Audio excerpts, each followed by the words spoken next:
Hey you guys, James Armstrong here. Today I'll be going over the grinding and fairing on the transom of this fiberglass thistle.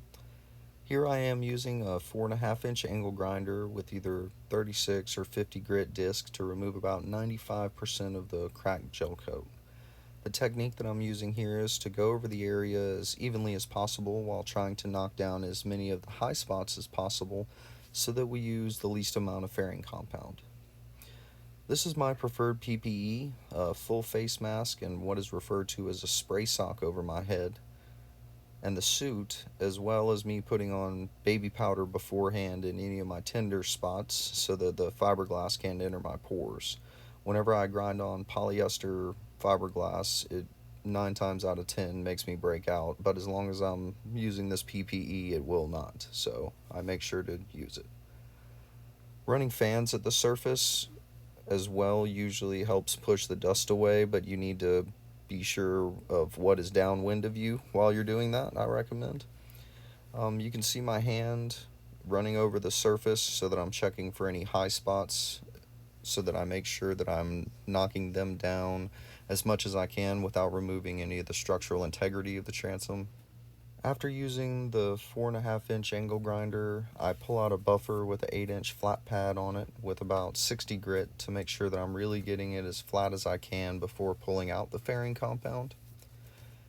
The fairing compound that we use is West Systems epoxy resin with 407 mixed in. 407 is the thickening agent, and that gives it a nice sanding surface that isn't too hard to block down.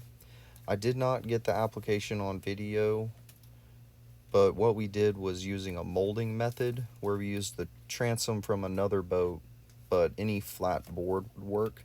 And we wrapped it first in polypropylene plastic to protect the board and make sure that we could remove it. That was our mold release, if you will.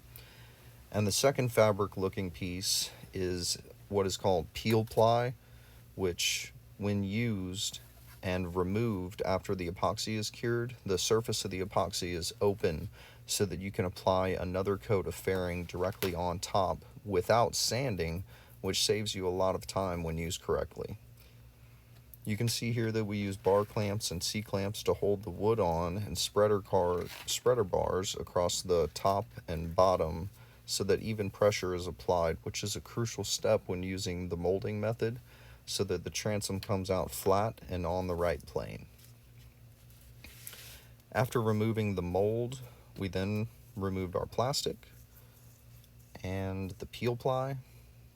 And what we did was check with a straight edge to make sure that it was really nice and flat, and all we needed to do was pull a nice tight skim to remove any just wrinkles or any small imperfections left in it. And then after pulling that fairing, that step, you'd be able to block it down with some 80 grit and get it really, truly, perfectly flat.